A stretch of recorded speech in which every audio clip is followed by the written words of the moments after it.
Hanapin mo si Dato. Ayan, si Dato. Tsaka sa 531-2660. Yan po. Tawag kayo. Yan po, marami tayong mga ka-Facebook ba to? Sabing gano'n, no? Ano ba yan? Tataas na naman pamasahe MRT at LRT. Nagsisiksikan naman din yung binigay sa taong bayan ang kaluwagan sa pagbibiyay.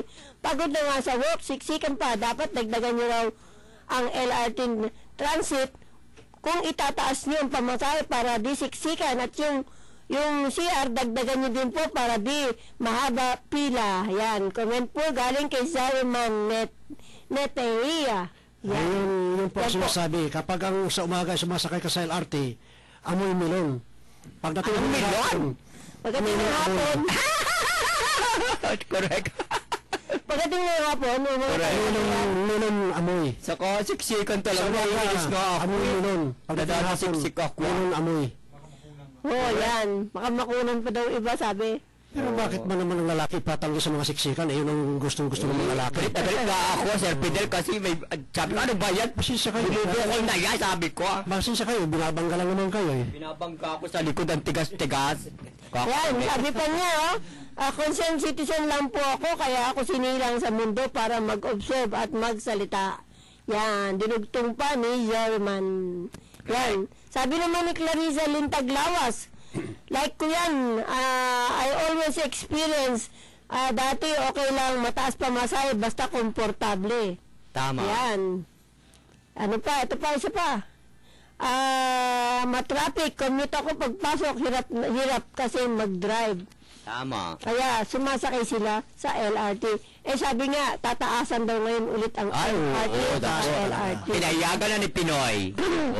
Kasi, wala na kayong habol. Yan ang sinasabi na tuwid dadaan pero balok naman ang pamasahe.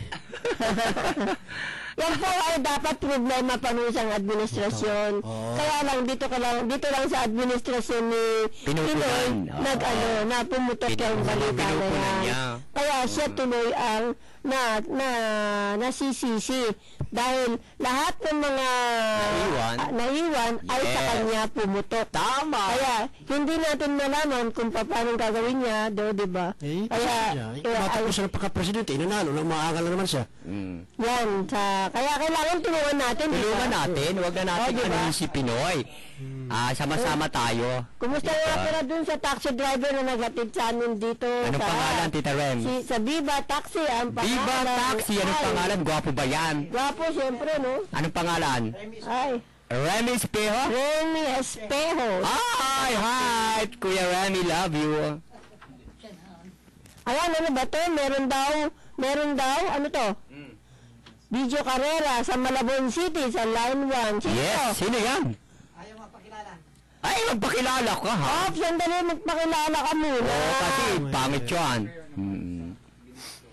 Sige, kabalikat ka ba? Kabalikat ba to, Kabert? Tanong mo. Okay. Sige. Pasok. Okay, pasok. Sino ka ba? Magpakilala ka. Pwede ho, hindi ko na lang sabihin, pero sa Mediacom, meron nang nag-refer sa akin sa Mediacom na pwedeng humingi ng tulong. Okay. Ayan. Sige po, tuloy niyo po. Ngayon po, kasi tanong lang po, kasi dito sa amin po, talamak po dito sa Barangay Longos, ang mga video karera, tsaka ho yung saklaan dito sa may pagamutan bayan ng Malabon. Sabi ho, pwesto piho raw ho, yun, yung gabi-gabi, na may mga katungkulan daw ho ang nag-ano rin, kaya hindi pwedeng tanggalin. Ayan, saan po bandang location po yan, ma'am? Dito ho sa, hindi ko, kasi nalapitan. Ang barangay po yan, ma'am. Hindi ko masyadong kabisado kasi meron lang hong nag-refer sa akin na taga-Mediacom na pwedeng sa inyo humingi ng tulong kasi marami na daw hong nalapitan. Yung mga tao, wala hong magawa. Ngayon yung mga karera dito, although nire-raid kunyari, binabalik naman uli. Video karera. Tapos yung saklaan ho, na sabi ho nila, pwesto piho daw po, sa raw po to, sa likod ng pagamutang bayan ng Malabon, dito po sa Barangay Lungos. Tinatawagan po natin yan sa Barangay Longos, yan po daw sa may tabi na, ano po yan? Pagamutang bayan. Pagamutang bayan dyan sa Malabon. Opo. Marami daw po dyan mga video karera at saka, ano po, ma'am? Ano ho, yun daw hong saklaan. Baka naman may patay ho lagi dyan. Hindi ko nga ho alam kasi nga humingi lang ng tulong. Nakikita ko yun pero hindi ko ako nakikialam doon. Kaya lang ho, may mga taong lumapit doon na kung maaari. Sabi ko, meron kaming kilalang taga-media ko. Kung gusto ninyo, doon natin sila ilapit. Sabi kay Tulpo, sabi ko, hindi ko alam kay Tulpo eh. Ang alam ko lang ho yung sa Mediacom kasi ho, meron tayo dito sa Malabon chapter. Sino po ang chairman dyan, ma'am? Si ano? Sandali lang ho. Daw, sino ho? Yung chairman ho ng barangay? Oo. Ano ho? Ernie, ano yata? Ano ho yata? Ernie de la Cruz yata ho. Hindi ka, baka may lagay din yan? Hindi ko ho alam eh. Dito na natin susubukan si Bartolome. Para pakita niya kung talagang qualified yung kanyang posisyon yan. As director ng polis ng Kapulan ng Pilipinas. Okay po. Nakuha na namin yung panawagan at sana po nakikinig sa atin ang nakakasakop dyan. Chief of Police, pwede po ba? Tinan-tinan niyo daw po dyan sa Longos, Malabon. Ay, meron daw po mga video karera dyan. Saklaan. Yes. Gabi-gabi daw meron dyan. At yung mga operation ng saklaan. minsan daw magsasara o huli tapos babalik naman daw ulit yan. Tinatawagan natin yung mga kapulisan Ano nyo, baka wala naman tayaan yan. na nakakasakop. May lagay yan. Thank you sa inyo, thank you po. Susunod natin balita, ito na. Ay, itong ating Facebook ulit. I lost my cards, wallet gift from Noel. It has all my cards on it, Standard Chartered, Bahrain, Smart Money, Mabuhay Miles. I hate this place, Manila, full of pickpockets, maniac, sabi niya. Uy, ikaw naman talaga. Nakikiliti lang Wawa naman siya. sinulukot. Kasi kailangan mo, when you're in the Philippines, wag niyo ilalabas ang kamay niyo doon sa aming bus. Correct. yung rilo niyo biglang mawawala. Kaya yan po. Kaya ingat-ingat lang po kayo. Yung mga, Pera nyo, ano may ninyo, pag-iwalayin ninyo. Marami pong ganyan talaga dito na hindi kaya ng Huwag yung lalagay ng buo sa pitaka. ating mga kapulisan dyan kasi kokonti lang po. Tama. Mag-ingat tayo sa mga mandurukot. Kaya kanya-kanya pong ano yan eh, kanya-kanyang mga risk. Diskarte. Pero masaya din yung mandurukot, alam mo kung bakit. Bakit? Yung doon niya pas nung araw bago lumubog, nung paglubog na yan. Marami nagpasalamat dahil yung kanyang ticket na dukot yung bago yan. Hindi yung sila nakasakay. Correct. Nailigtas sa kanyang buhay. Tama. Yan, tama kayo dyan.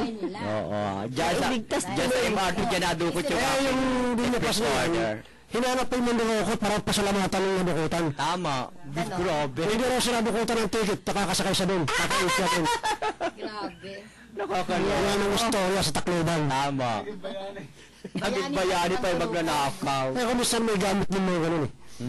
Tama kayo dyan. Pero isang araw, di ba, meron dapat dyan sa jeep napatay tuloy ng pulis. Ilan sila? 3 sila, di ba? Correct. Napatay sila ng pulis dahil noldap yung 2 babae sa jeep. Yan.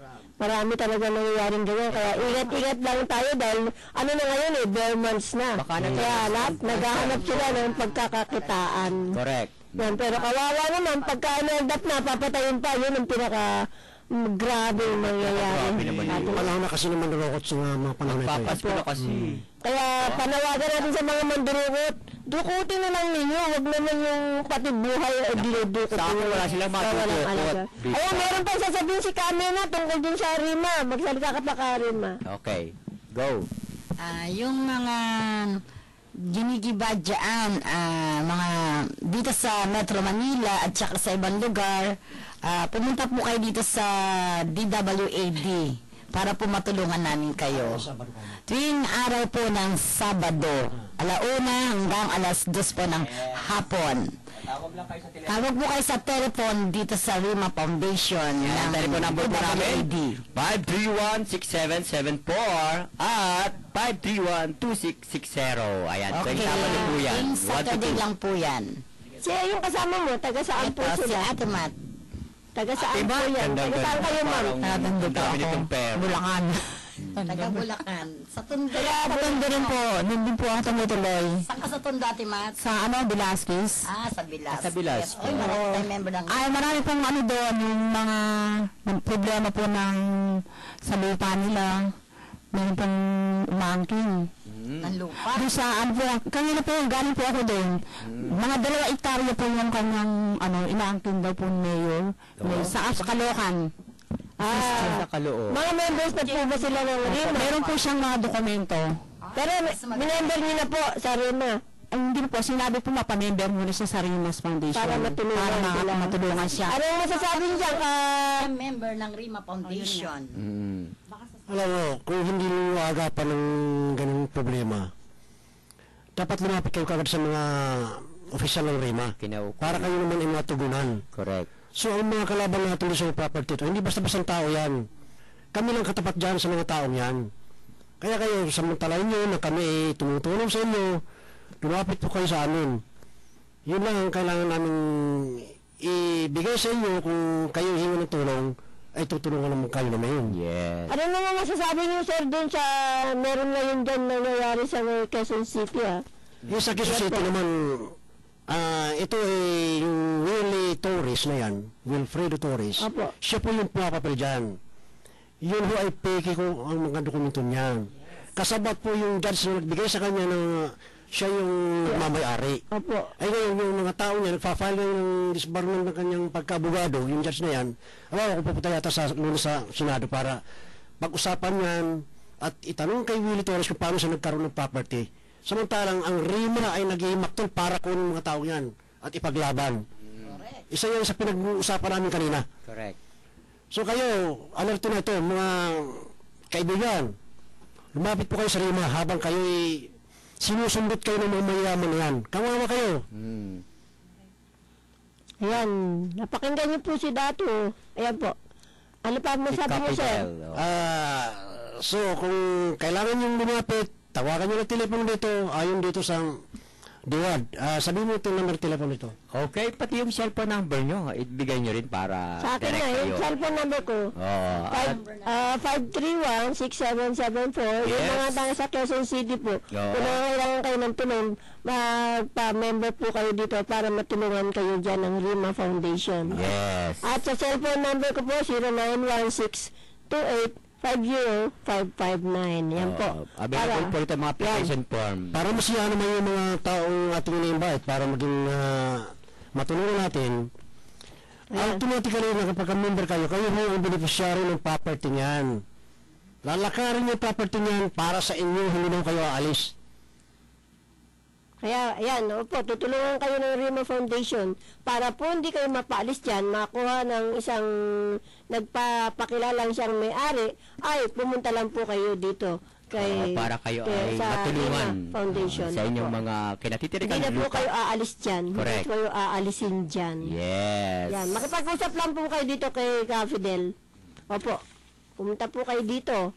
Yan, na tumawag lang po kayo dito dahil kailangan nyo na. Correct. Kailangan maging member po kayo. Hindi po masyadong mahirap magpa-member. Andito po, hawak-hawak namin mga application form. Yan, para mapatunayan namin na totoo ang sinasabi dito ng RIMA Foundation Vice President na si Fidel. Yan po.